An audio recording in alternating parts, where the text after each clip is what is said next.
This is the internet court of truth and lies.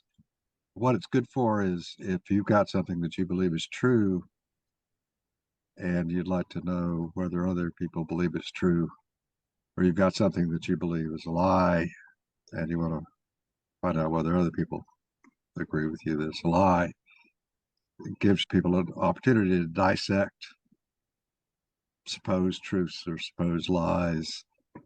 Most often, the plaintiff, the person who's bringing the supposed truth or lie to the court, learned something he didn't know. Other people get a chance to see how people differently dissect things that are supposed truths or lies. Today, I'm going to do a case that I call The Nature of Lying by Sun. This is a book that a guy named Lixing Sun, who is a professor out in Central Washington University, a rather brilliant book. It's short. It's sold well. It's called The Liars of Nature and the Nature of Liars. Because I was studying Mendacity, which is the science of lies, I bought an audio copy of it. I listened to it and I said, oh, this has encyclopedic knowledge of lies in nature for the first half of the book. And the second half of the book is how people lie to each other. It is not quite the major classic work that I did another trial on, which is Cheating and Deception by Bowyer Bell, which still stands, I think, is one of the most outstanding works. So Lixing is doing what people see currently really not history. Bowyer Bell goes back to the beginning of mankind and studies deceptions and cheating as it occurred throughout history. And so his scholarly and scientific background is much stronger than Lixing's. But Lixing is brilliant. That's worth reading. So the reason for me writing an article was as a book report to let people know that Lixing's book could be a part of any course in Mendacity. It's very easy to read, it's fun, and it's spookily encyclopedic. So it turns out Bowyer Bell of Deceit and Cheating and Lies, which is, for want of a better term, what I called before brilliant. He's got essentially 6 categories of deceits, and those are in 2 meta categories, hiding and showing. It turns out Lixing Sun doesn't have a theory of types of deceit as comprehensive as Bell's. He only has 2 categories, which he calls the first law and the second law of deceit. The first law is factual lying. You're not telling the truth in a factual. The second law is misdirection. And it turns out those 2 map exactly to Bell's theory of types. And this is the mapping. Bowyer Bell is dead. He died in 1980 or something like that. I couldn't communicate with him, but I was able to email with Lixing Sun, and he had never heard of Bell. We had a very nice interchange, and I pointed out this article and so forth and so on, and he and I discussed it. He's very aware of this. The only objection he had was he didn't mean these as real laws. Exactly what he meant by saying he didn't mean them as real laws, I really don't know.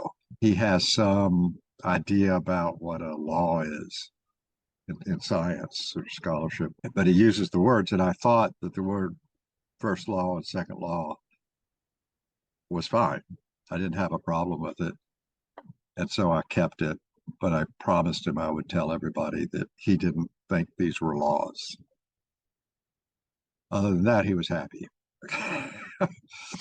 But this trial is about something that's slightly different, which is it's really on the title of the book.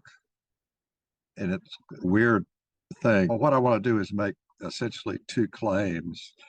The first claim is pretty much the same claim that these guys are making, which is whether it's Lixing's theory of types or Valier theories of types, these are complete. In other words, you can't find a deceit that doesn't fall into one of these buckets. You kind of have to read the books because they go through deceit after deceit, putting them into these buckets, and then you begin to understand why this is a valid statement that they're making. And I do think that they both have this characteristic that they are rather completely categorizing any deceit, any lie. One of the things that Boyer did that Lixing only indirectly did through this misdirection stuff was in Lixing's notion, misdirection could be either dazzling or decoying, where dazzling means the equivalent of Trump saying that he won the 2020 election. It's just so impossible that he was using it to dazzle people. He was hiding the fact that he didn't believe that he won the election. And decoying, which is a different type where you're actually telling the truth, but it's another form of misdirection. The second part of this is titled The Liars of Nature and the Nature of Liars, is understood as a computation which shows that any noun can predicate any other noun to yield a new meaning. Among the things that I think are the most significant how human brains compute are things like this, okay? That any noun can predicate any noun in any language. Noun A, predicate noun B, and the other is noun B, predicate noun A, you will change the meaning most of the time, okay? But it will have a meaning. It will have an interpretation, which is crazy. You could do the same thing with other parts of speech, but then we'd get into a longer discussion. But with nouns, it's much more obvious. Yeah. Can you give an example of that? The liars of nature and the nature of liars. Okay. The liars of nature is liars is a noun, nature is a noun, and the nature of liars, nature is a noun, and liars is a noun. Okay. That's a limited use case, and you have to offer context. No, actually, I could have taken that out of, I could have said there are liars of nature and there is a nature of liars. I could have taken that out of context. Doorknob Jello. Yeah, it's any noun. Yeah, but that's the point, is that without intent and context, you just have nonsense. It doesn't work. It's not a universal. It is a universal, it can be interpreted. The question is, because it can be interpreted. Yeah, but that is the magic of English, is that no, it's the magic of any language. No, you can't do that. You can't do things like that in Spanish or in French. No, you just can't. And you try and pretend. So I have to change so this is the reason I didn't want to go down the part of speech stuff, because when you can make these arguments, you have to start getting into the specifics of the languages to be able to make the arguments. The ideas hold. So I can do it. I just can't do it the way you can do it, the way English shows you can do it right here. But yeah, I agree, Andrew. It's back to what we're talking about is brain computation. Yeah. Another fact, which I didn't mention here, which I regard as super significant in terms of how brains compute, is that in any natural language, you can write a dictionary. The idea that I can express the meaning of a word with other words is actually non-trivial. The reason we know that is that I can write an artificial language where that's not possible. In other words, I can construct an artificial language where the words in the language have no meaning besides their reference. Their meaning cannot be explained by the use of other words in that language.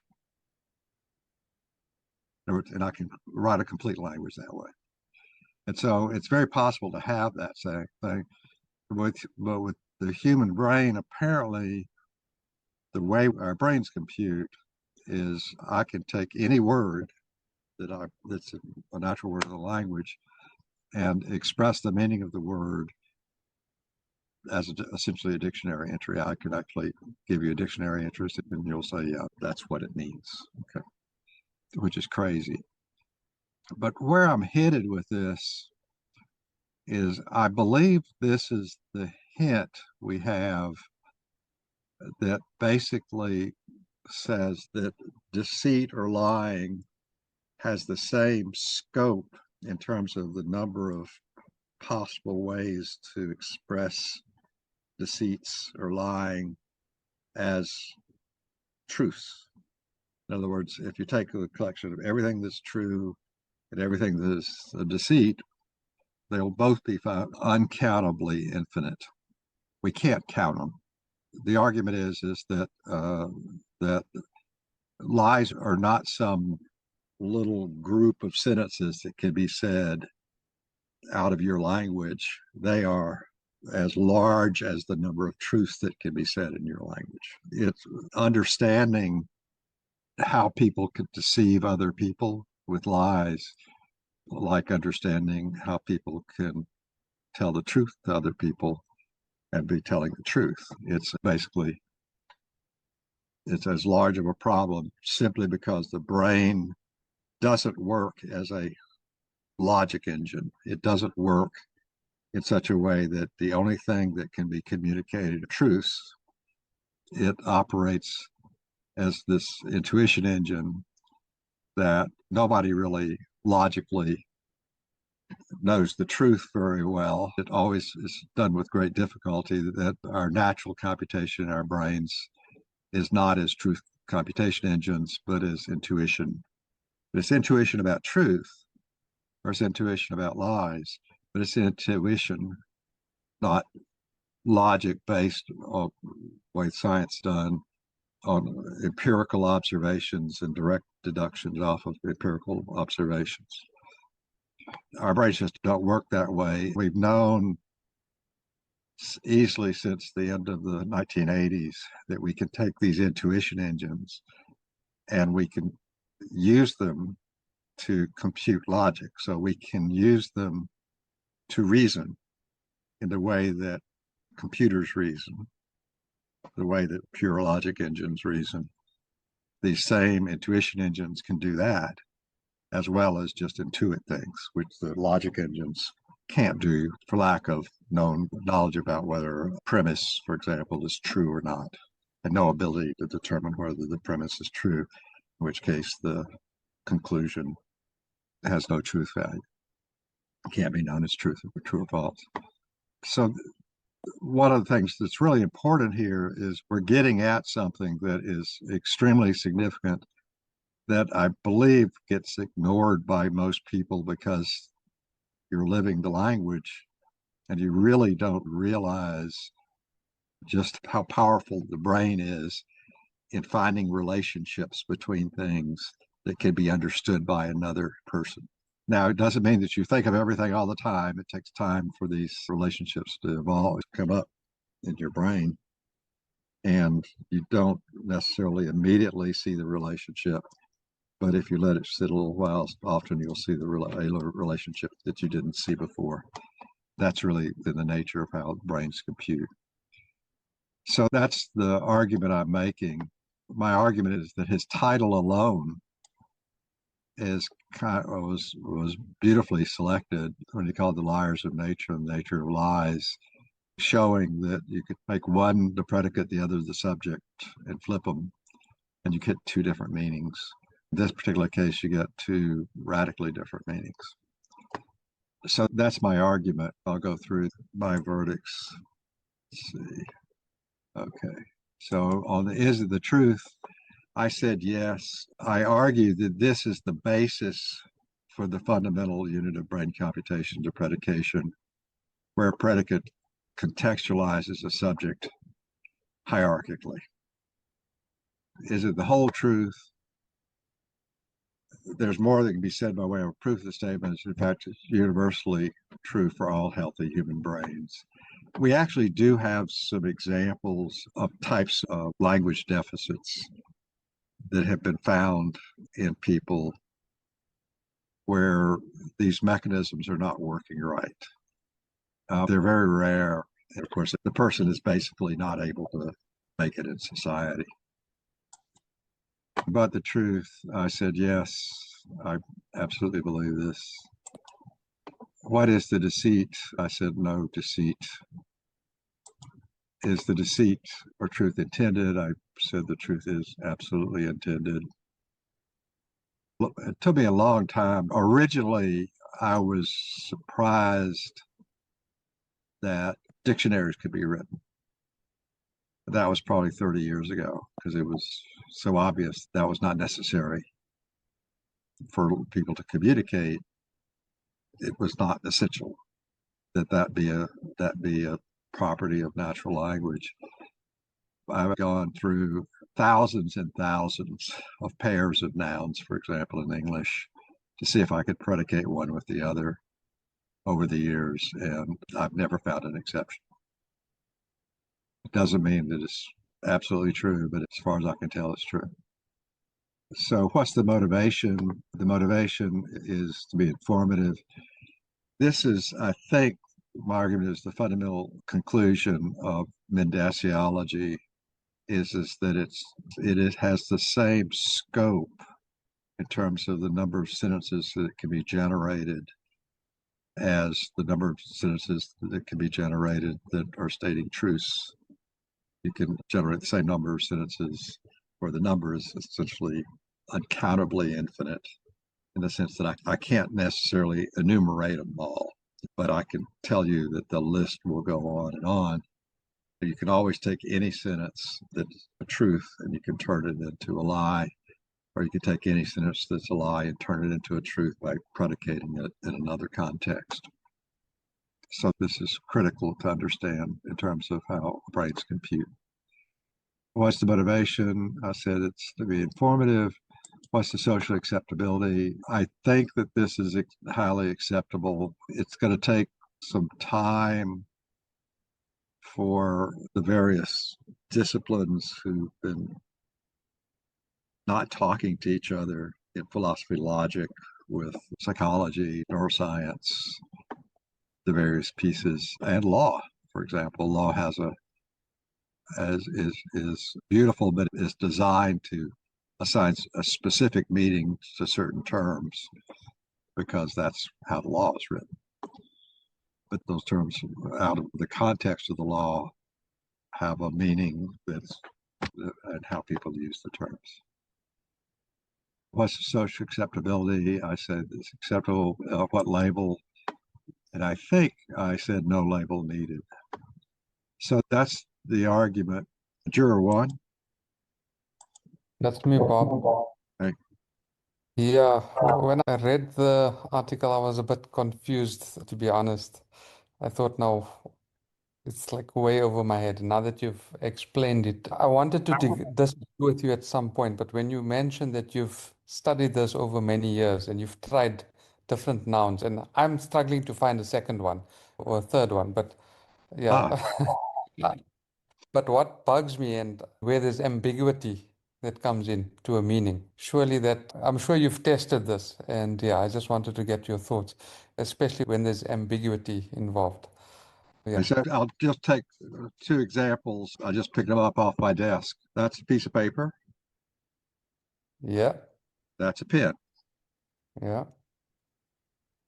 Okay. Pen paper and paper pen. So in both cases, the first use of the noun is an adjective. The second use of the noun is the noun. Okay. So the adjective is modifying the noun. The grammatical adjective is modifying the noun, but both are nouns. Okay. And pen paper is paper that you can write with a pen, write on with a pen. And paper pen is a pen made of paper. Yeah. You could just do this. Okay. I'm gonna try a few. I'm gonna try a few. Yeah, just try them. And it takes you just have to force yourself to do it because you don't naturally do it. But once you start forcing yourself to do it, you can't find any exceptions. Now, what you will find is there are some cases where noun A modifies B and noun B modifies noun A, where they have exactly the same meaning. Those are rare, but they do exist. And that's the one that I'd be hard pressed to do off the top of my head. Okay. But it's easy to take any two nouns and have one modify the other and get a sense of some meaning. Okay. Thanks, Bob. Yeah, like I said, it was a bit over my head, but now that you've explained it, it makes far more sense now. Thanks. Okay, sounds good. Okay, so Juror 2. Yeah, that's me. Hey. If we reject the whole question of lie and question of deception, then I agree that you can predicate nouns to other nouns to yield a new meaning. But I reject the idea that you can just add nouns willy-nilly and end up with rational outcomes. It doesn't work. Well, that's the point, is that without the intent of the speaker, without conveying semantic intent, and without the receiver having some degree of familiarity, then if I say sunshine diarrhea, it doesn't mean anything. It gets nowhere. You may have neurons firing trying to make sense of it, but there's no cognitive understanding. There's nothing that develops from it. So it doesn't have anything to do with truth or fiction. It's just a linguistic foible of English. We noun verbs and verb nouns. That doesn't exist in most other languages. I can't think of any other language where that's consistent. But anyway, yeah, if you remove intent and you don't care about the outcome, you can add two nouns together. And yes, that does work to do that. If you don't. So this is going to get too long of a conversation, but there's a group of theorists in my world in cognitive computation that are called expectation people. This guy wrote this book called On Intelligence, for example, is an expectation person. And there's a problem with that. When you try to implement that, you find that the systems you write that essentially use expectation-based reasoning, expectation-based parsing, or expectation-based understanding, they never made it. They never worked. And the reason was you could never write a system, no matter how much money you spent, you never write a system that could handle all the expectations that you had to handle. And the real breakthrough in that was when we realized that the human brain is actually handling predications by the millions, not 20, not 50, but by the millions per second in a waking brain. So the example you gave, and I forgot what it was, the sunshine diarrhea. Sunshine diarrhea. If I were to give it a predication, which I could do right off the top of my head, went to Florida yesterday, sunshine diarrhea. Yeah, but now you've injected semantic meaning. What I did was I showed you that the brain is actually computing the predications with respect to a predication context, and had a meaning for one of the meaning it had for sunshine diarrhea was all of a sudden woken up as plausible. Okay. Oh yeah, don't get me wrong. The creative nature of humanity absolutely can make connections, but the question is rational outcome. There are plenty of expectation-based systems that exist that we use all the time. Search engines, Westlaw is an expectation-based system that works just fine. That's a question of the rationality of the output. Both my daughter are lawyers. I went to school at University of Virginia. For those of y'all who don't know, that's where Westlaw comes from. Westlaw is a very good system, but it's a very good system of the primitive class of systems. And also predicated on expected output. So you can't feed it. You can't feed it nonsense. It is a great example of why it operates a way that's different than human brains operate. Yeah, It's a yeah, great but example of that. but that's the point, is that if we're going to discuss human creativity, then I agree with you. Then we can absolutely do music, we can do art, and any number of things can be strung together. But in terms of linguistics, it doesn't work. Just to say it can be done, period. Yeah, so this is great. Absolutely. Let's see. Thanks. Yeah. Okay. So juror 3. Yeah, that's me. And I happen to be in entirely the opposite camp to Brian. And one of the reasons I'll give is that I've just spent about 5 years translating the Surrealist poet Robert Desnos's poetry. So I reckon I know a little bit about what all this stuff is about. I love playing with language in this way and making and combining words and in this way. And they're like non-commutative matrices. One way it works, and then you turn it around and you've got a completely different meaning. They're not the same. So, yeah, but back to this, as you say, that the brain has thousands of predicates going on, and it's inside it all the time. So when it's it's associating subjects and predicates. Right, but what it does need, it does need third party. Just it doesn't. You can, if you don't understand that someone's lying to you, then that transaction is honest. You need a third party. You need an outside influence, somewhere apart, to make the definition for you. So there's a difference in the actual computation. We believe what we believe is that your brain for anything while you're waking, any sentence or whatever, your brain is actually computing in the millions, not dozens or thousands, in the millions of predications. But most of them are not being seen as the predication intended for the predication context that's currently at hand. So there's no list of things that need to be, the list is so long of the way that the brains are understanding the piece of reality that they're seeing, that you see this in the ability of the brain to all of a sudden take a context and immediately understand how to interpret it in that context, because it was already interpreted in that context in the brain, and all you're really doing, and this is the argument, it already was in that. So there's 2 types of hierarchical groupings. One is wired. So for example, the neurons in your retina going to your visual cortex, that's a hierarchical grouping that's wired hierarchically. And then there are dynamic hierarchies. And that's really, language is all about dynamic hierarchies. And the logic is all about hierarchies. And so the brain can organize these hierarchies dynamically as well. It comes from this thing called the label lines principle in neuroscience. The subject of a predication is known by where the activation came from, what neurons it came from. And the predicate is known from where the activations for the predicate came from.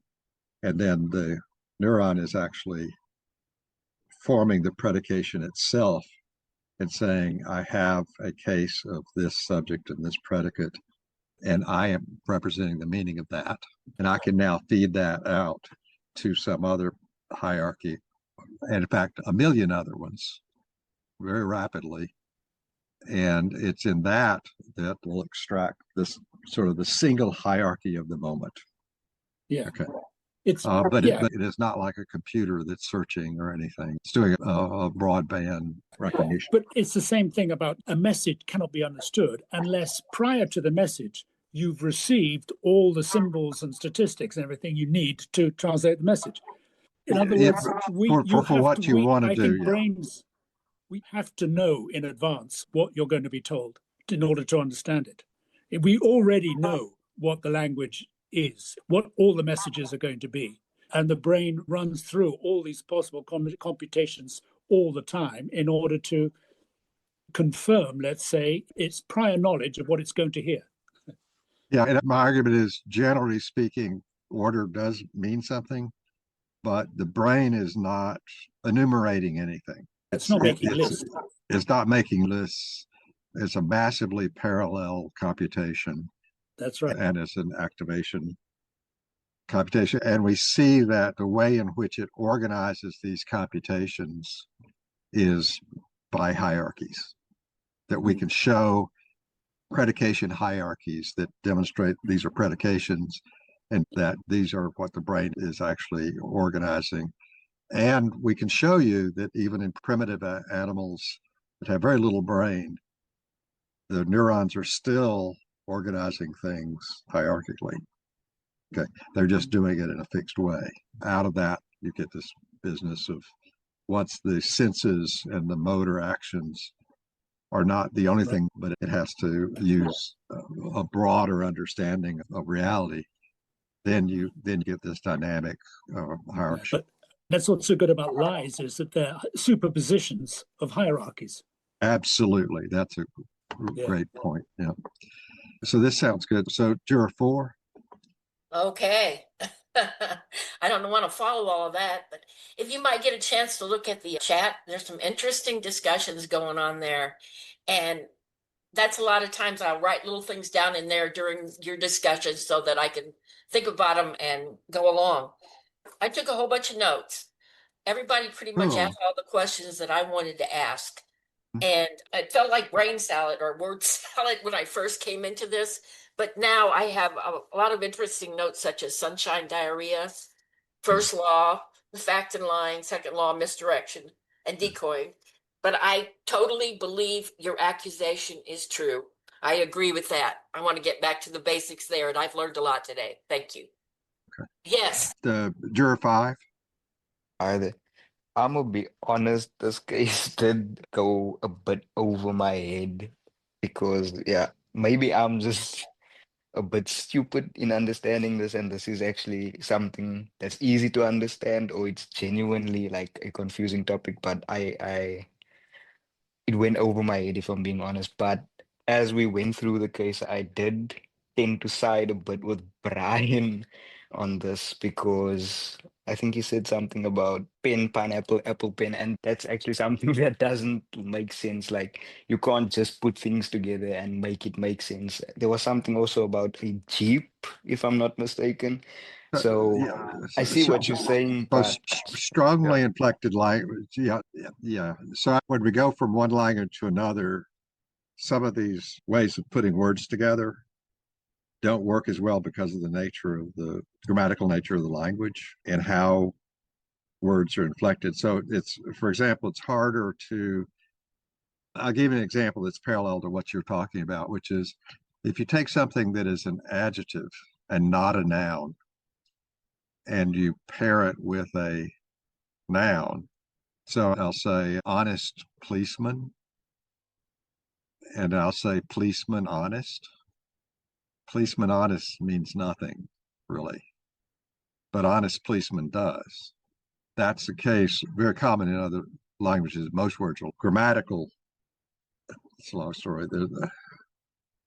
There are languages that are clearer in terms of grammatical category, and they're more specific.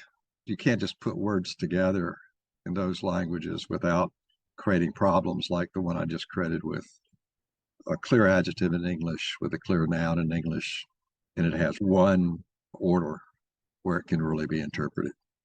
Now I can put it in a predication context where I could get that other order to work, but that particular one would be, so that's, yeah, I really appreciate this, Juror 5. This is a case probably where, because I've been doing this so long, I don't realize how foreign this is to everybody.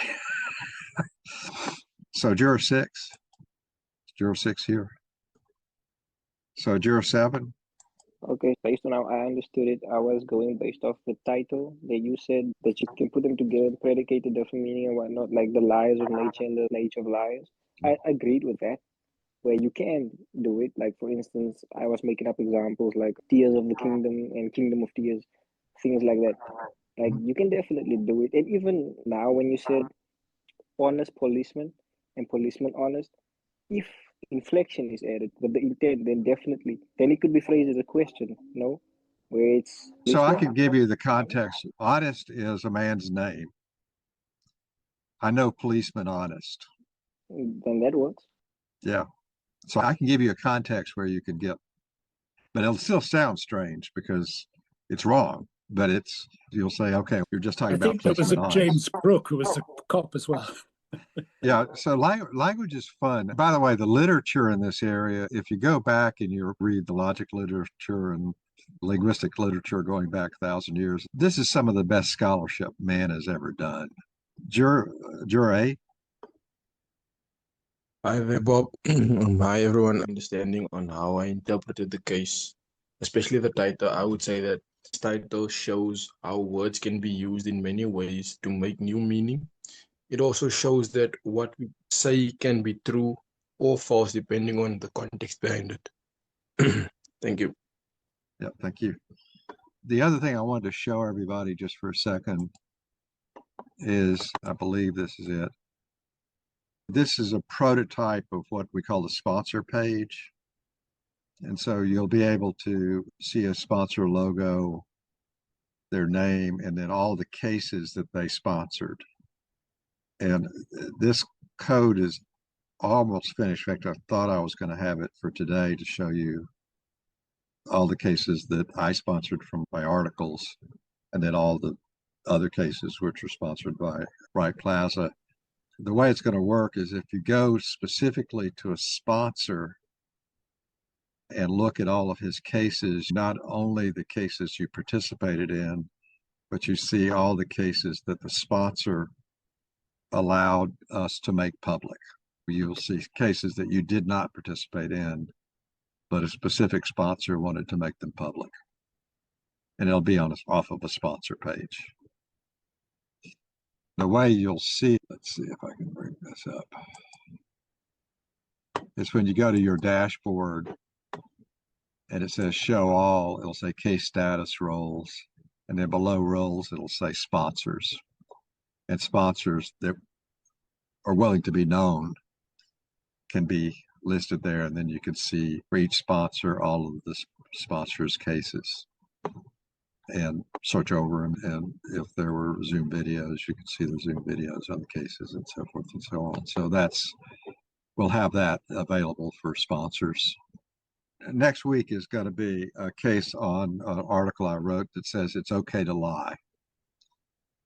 And this is a reaction to Trump teaching us all that we should be lying to each other all the time and stop this business of trying to tell the truth.